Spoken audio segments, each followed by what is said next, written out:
Ya pinter nah.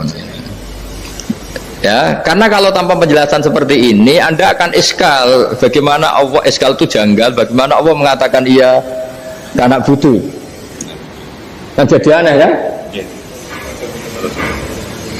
Ya, jadi tak jelaskan secara ilmiah ya. Jadi kata ulama-ulama tafsir, ayat-ayat Quran seperti ini sebetulnya dimulai dari qulu apa? Meskipun nggak dilafatkan. Itu kan sama dengan qul huwallahu ahad Muhammad, katakan kalau Tuhan itu satu. Ya namanya Quran itu kan kalam Allah, membina nabinya, membina umatnya. Makanya dikatakan atau enggak, di sini tersembunyi kata qulu, katakan. Ya. Jadi ya ibarat apa itu? Kamu ngajari anak kamu lah. Panggil jenengan bapak kula. Itu maksudnya anak itu, kalimat itu kalimat kamu, tapi kamu ajarkan ke anak kamu. Terus anak kamu bilang, Pak jenengan bapak kulo. Nah ketika kamu mengatakan jenengan itu bukan kamu mengatakan jenengan anakku, berarti anakmu itu bapakmu, kan lucu kan. Anak kamu ajari jenengan bapak kulo, kamu engkau bapak saya. Terus anak kamu mengulang jenengan atau kamu bapak saya. Berarti itu kalimat yang kamu ajarkan, tapi sekarang sudah milik anak kamu. Kalau itu kalimat kamu kan lucu, masa anak kamu bilang bapak. Nah itu seperti itu. Jadi ulama memberi solusi atau jawaban iya karena abudu. Iya itu sebelumnya ada kata-kata qulu, katakan wahai hambaku, hubungan kamu dengan saya adalah katakan iya karena abudu wa iyyaka nasta'in. Terus hubungan kamu dengan saya katakan juga dalam doamu ihdinas siratal mustaqim. Jelas ya, jadi itu kalam Allah yang sudah milik kita karena diajarkan Allah untuk kita. Dong ya? Ya dong yes. Gak jelas gak. Tapi bagus, gak jelas itu bagus. Kalau kamu jelas gak jadi dikrem, jadi gubernur.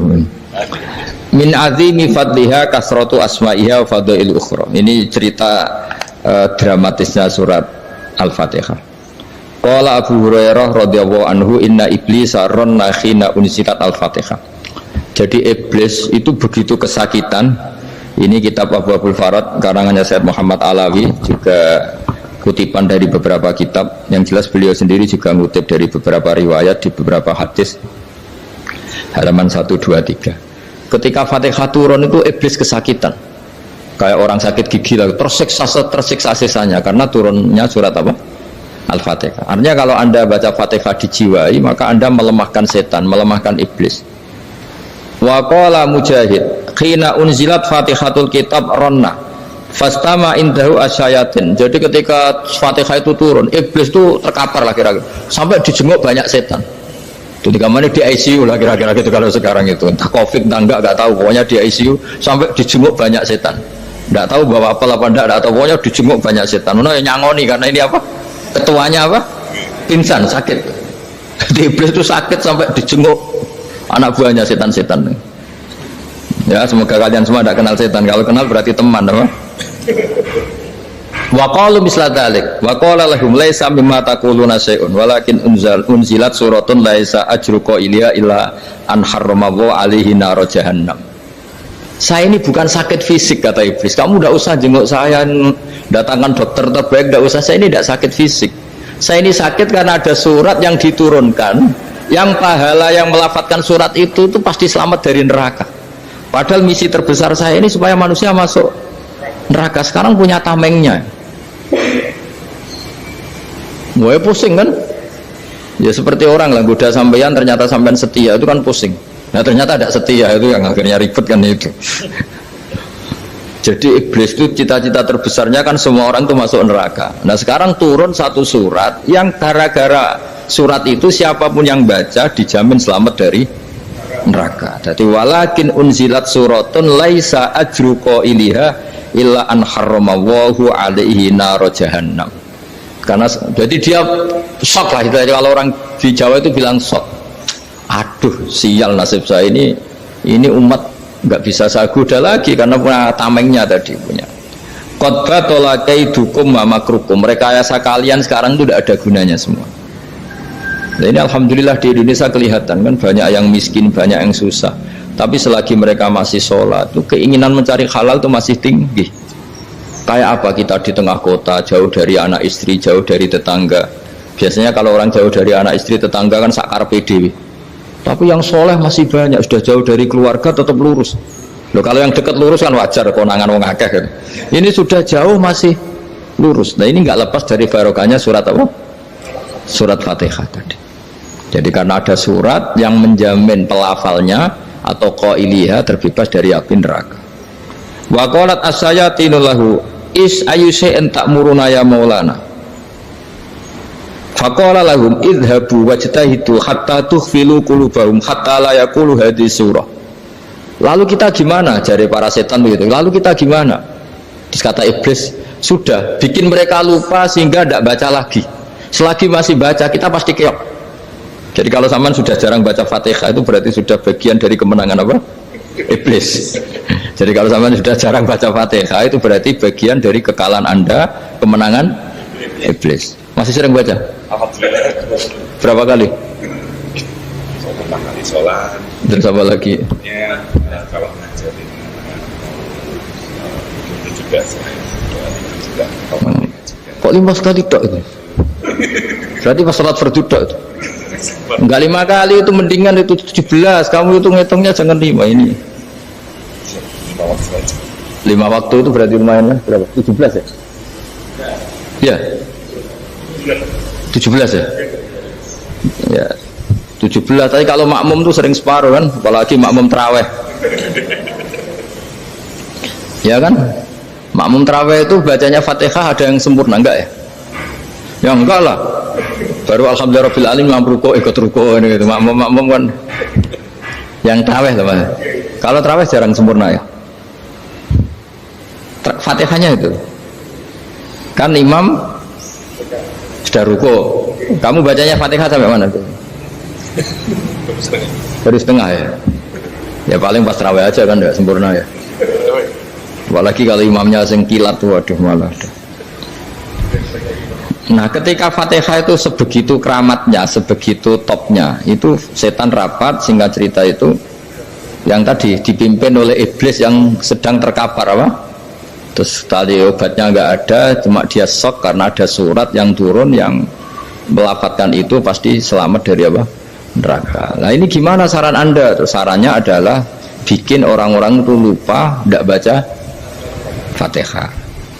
Nah ini rapatnya iblis. Idhabu wajtahidu hatta tukhfilu qulubahum hatta la yaqulu hadhihi surah. Kala yuksiru qira'ataha wa la yakunu lahum ajrun wa thawabun bal yakunu lahum adzabun wa iqabun.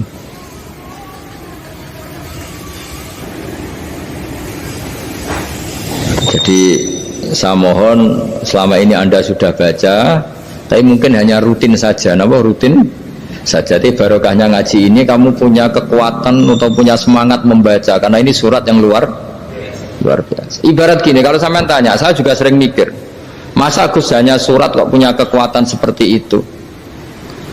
Di dunia ini kata Allah, mulai Nabi Adam sampai kiamat, nggak ada yang bisa menandingi kekuatan kalimah. Kalimah itu kata-kata. Nggak ada yang bisa menandingi kata-kata. Misalnya Anda nge-grab berangkat, istri cuek, berangkat cuek, itu beda dengan ketika meskipun satu kalimat, wes Pak, muga-muga dilindungi pangeran, mungkin jenengan selamat, itu menjadi teduh dan semangatnya luar biasa karena kayak mendapat support. Jadi kira-kira kalimat itu hubungannya kita dengan Allah. Fatihah itu seperti itu. Kamu melafadzkan satu kata-kata yang dibenarkan langit bumi, dibenarkan aras, dibenarkan malaikat, dibenarkan semua penghuni di dunia ini. Sehingga itu efeknya luar biasa. Itu seperti gini ya, kamu cerai sama istri, terus nikah lagi katut babon. 10 tahun anak kamu dididik, ibunya benci kamu, dan memang Anda layak dibenci. Dididik. Dan sampai nggak pernah manggil kamu Pak. Suatu saat kamu tentu rindu kan ingin dipanggil bapak oleh anak kamu. Suatu saat anak ini manggil kamu Pak E. Itu senengnya bukan main, hanya sebuah kata-kata. Makanya kadang-kadang orang itu tanya sama kiai, ijazah lafadz ini gunanya apa sih? Itu ijazah-ijazah itu untaian kata-kata. Yang kata-kata ini dibenarkan langit dan bumi dan aras dan para malaikat, sehingga efeknya itu luar. Nah ibarat seperti itulah, kamu melafatkan Fatihah itu melafatkan kata-kata yang dibenarkan Allah dan Rasul dan semua malaikat, semua penghuni langit. Maka ini efeknya pasti luar. Nah di sini lah orang-orang dulu itu tahu keramatnya itu, sehingga ketika melawan Belanda, melawan Jepang dulu itu kalimat-kalimat itu menjadi mantra yang luar biasa. Doa lah, doa yang luar biasa. Tapi di era modern karena orang sudah tidak ngerti itu, dianggap itu mantra, jimat, khurafat, bid'ah, waduh ribet menemal. Sebetulnya tidak seperti itu. Memang kata-kata ini kekuatannya luar biasa. Sama kesakitan hati kamu juga karena itu. Wis ngojek wangilan. Lha Pak di bojo kok kowe gagah tok kere. Wah, iku seling terus mesti. Padahal kalimat itu kan tidak melukai secara fisik, tapi apa kerjanya sesuk sarasa-sarasa. Karena terus dengan pengadilan seperti itu kan, ngapain kerja demi perempuan yang seperti ini? Lagi-lagi kata-kata ini luar. Nah bayangkan kalau kata-kata itu adalah kalimat yang diajarkan Allah lewat Rasulnya, lewat malaikat Jibril. Kayak apa kekuatannya itu? Nah, kira-kira Fatihah itu gitu. Kalimat yang baik, kalimatan thayyibah diajarkan oleh Allah dan Rasul. Kayak apa kira-kira kekuatannya? Pasti luar biasa. Wong support yang dikatakan istri kita, anak kita aja luar biasa, apalagi ini support yang diajarkan Allah dan Rasul. Ya makanya saya mohon kalau baca Fatihah, baca kalimat-kalimat thayyibah ketika sholat itu dijiwai. Ya misalnya Rabbana lakal hamdu mil'us samawati wa mil'ul ardi wa mil'u ma syi'ta min syai'im. Engkau zat yang layak dipuji, dan pujian ini memenuhi langit dan bumi. Karena kita tahu nggak ada sejengkal di alam raya ini kecuali di situ ada rahmat Allah. Misalnya kamu bisa lewat sampai rumah saya, kamu mungkin anggap biasa saja. Coba kalau ngalami likuifaksi, tahu-tahu bumi ini ambles, bisa ngelewati yang likuifaksi itu luar.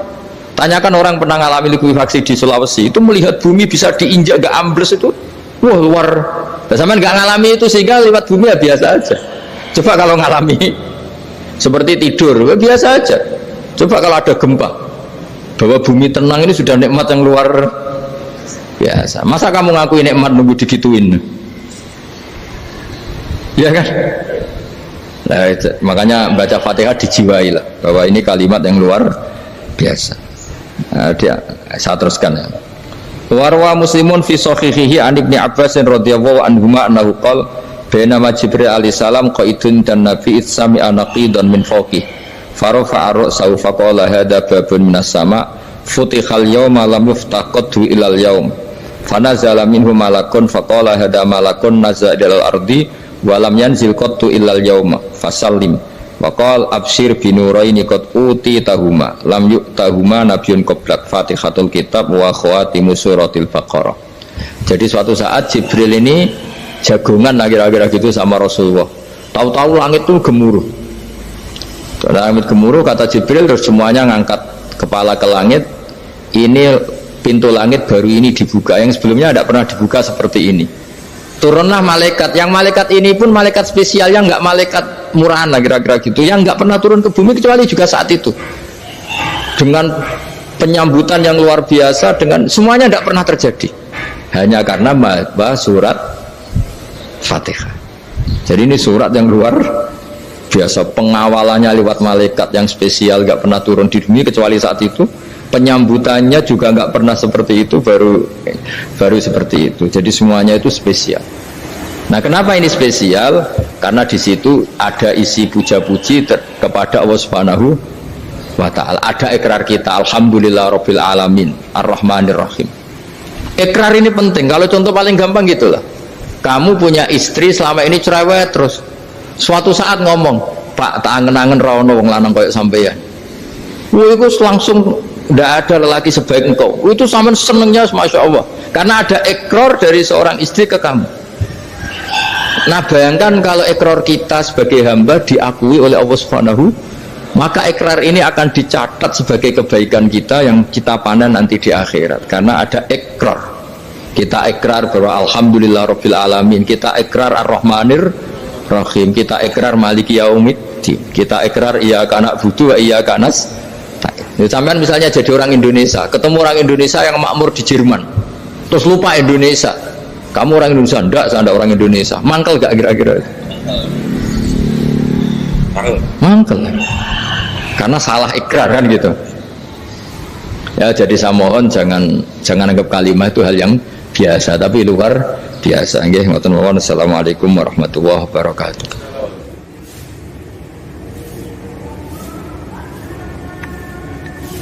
Saya berkali-kali kampanye di mana-mana lah, kampanye dan menganjurkan.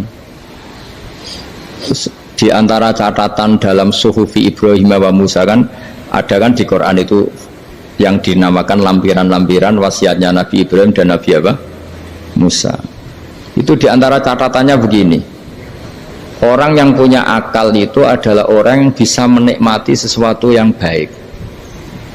Misalnya gini, contoh gampang gini. Kamu punya anak pertama atau punya anak yang masih kecil, itu gendong tuh senangnya bukan main, melihat anak sehat tuh senangnya bukan main.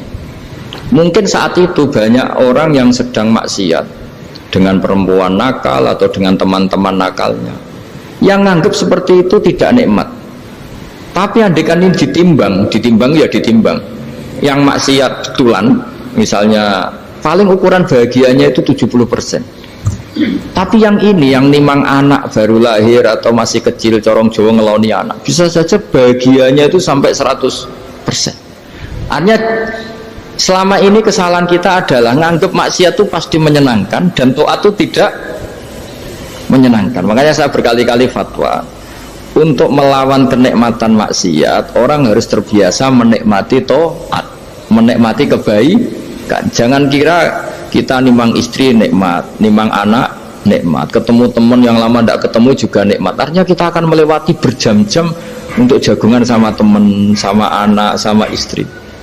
Dan itu harus kamu nikmati supaya mengganti tidak berkebutuhan nikmat yang lewat jalur maksiat. Jadi saya mohon sarana-sarana yang menyenangkan itu, yang taat itu kita maksimalkan. Makanya bapak saya tuh sering pesen, kowe nak ngaji sing guyon, sing seneng. Nanti uang maksiat itu karena cari kesenangan. Coba kalau kesenangan itu sudah didapatkan saat taat, maka tidak butuh lagi kesenangan yang berbentuk maksiat. Makanya orang-orang wali dulu kalau sudah sholat itu gak bisa berhenti karena merasa nikmat. Makanya Nabi pernah ngendikan wa qurratu aini fi sholat, nyaman saya itu kalau sedang sholat. Itu tadi. Bayangkan kalau besok itu pasti mati. Makanya latihannya harus gitu. Bayangkan besok itu pasti mati. Berarti itu hari terakhir kamu. Ya, hari dengan merasa hari terakhir itu kalau kamu maksiat kan malu. Waduh, saya mati pas. Makanya sholli sholata muwaddiin. Kamu sholat seakan-akan itu sholat terakhir.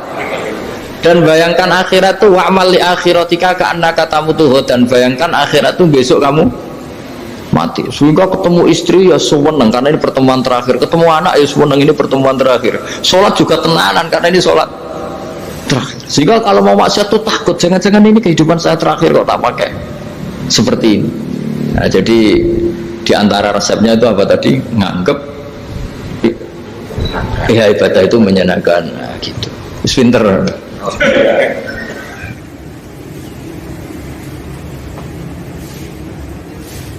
Oke, satu pertanyaan lagi, Gus.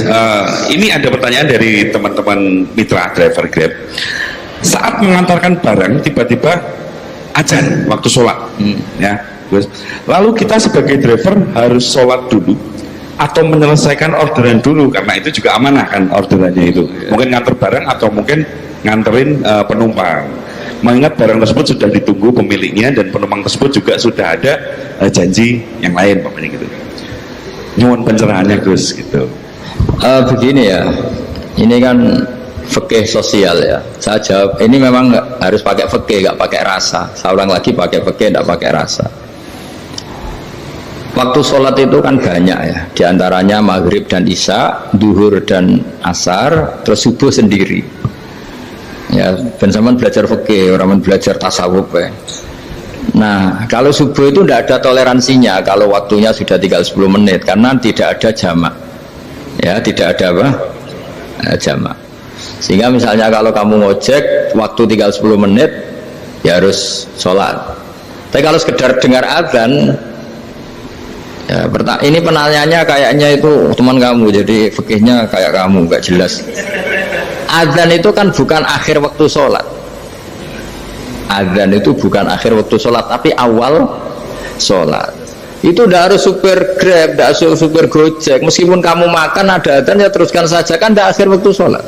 Anda menerima tamu, gendong anak, atau sedang nyupir, atau sedang bercengkrama sama teman. Kalau ada adzan ya nggak apa-apa, misalnya diteruskan. Kan bukan akhir waktu sholat. Yang benar-benar harus ditinggalkan itu kalau waktu sholat misalnya tinggal 7 menit atau tinggal 8 menit. Waktu yang mau tidak mau kamu harus tasarrufkan, kamu peruntukkan injury time gitu. Nah, injury time. Ya, gitu aja kok gak tahu ya. Nah, lalu misalnya, kalau pertanyaan tadi mestinya kelasnya itu kelas afdoliyah. Utamanya gimana? Kalau wajibnya belum ada karena kan waktunya masih panjang.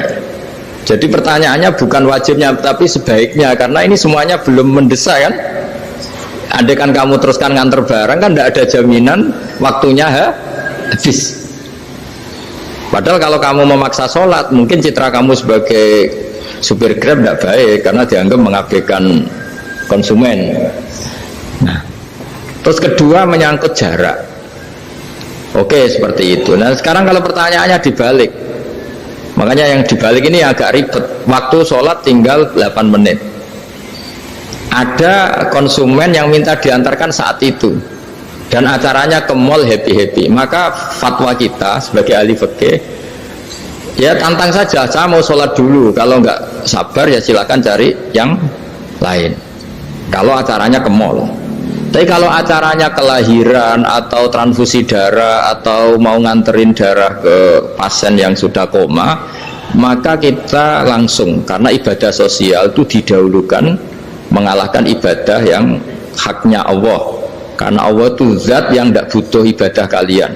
Tapi kalau pasien ini kalau nggak nang kesampaian darahnya mati misalnya, jadi kamarnya Allah lebih apian lah gitu. Makanya masyhur kalau dalam fikih hak Allah sama hak adami ini dimenangkan hak adami, tapi bukan karena Allah kita kalahkan. Allah tidak butuh itu semua. Jadi dikalahkan tapi bukan karena kalah, justru karena tidak butuh. Ya ibarat gini lah, Allah itu saking baiknya Allah kan pasti di atas orang tua kita. Itu pasti ulang lagi, baiknya Allah pasti di atas orang tua kita. Orang tua kita saja baik, apalagi Allah. Misalnya orang tua kamu butuh uang 5.000, adik kamu butuh uang 5.000, adik kamu yang kecil atau ya, kira-kira orang tua kamu tuh nyuruh dikasihkan beliau ke adik kamu, kira-kira saja ke adik kamu. Nah Allah itu saking baiknya, hal yang terkait Allah misalnya tadi sholat tepat waktu sama ibadah sosial itu disuruh ibadah sosial. Karena ini kalau nggak kesampaian transfusi darahnya atau apalah, atau kamu dokter yang harus mengurus operasi waktunya tinggal 5 menit, kamu harus ngoperasi pasien dulu karena Allah bisa menerima sholat kamu. Nah tak terangkan lagi, ini fikih terus. Lalu sholat yang apa? Kalau sholat itu antara maghrib dan isya, dan nanti yang terlambat itu maghrib, kita ngikuti ulama yang mengatakan jika ada darurat maka maghrib dan isya boleh dijamak meskipun tidak atas nama pergi. Kan jarak kamu kan tidak jarak masafatu qasrin. Artinya apa? Misalnya saya dokter harus operasi, waktu saya tinggal 8 menit mau maghrib, ternyata harus ada operasi. Kalau saya nggak nangani mati, saya harus operasi. Dan nanti waktu saya maghrib habis itu tidak harus dikatakan qadha atau yang mengeluarkan maghrib dari waktunya. Bisa saja menurut ulama dianggap boleh dijamak takhir dengan isya karena kondisinya masih waktu jam'in. Begitu juga zuhur dengan asar. Tapi kalau waktunya itu asar tinggal 8 menit kemudian harus ada operasi, ya kita operasi. Waktu asar kita mundur sampai maghrib, namanya qadha yang dimaafkan Allah. Ya namanya tetap qadha karena asar nggak bisa dijamak dengan maghrib. Jadi ini fikih ya. Jadi jawabnya harus jelimet. Jadi saya ulang lagi ya. Tadi kan pertanyaannya dengar adzan. Kalau adzan kan waktunya masih panjang. Apalagi misalnya maghrib kan waktunya kan taruh saja ada waktu seperempat jam. Ternyata andai kan kamu antar hanya butuh waktu 7 menit, kan nggak ngefek sama saya nyanda. Nyanda.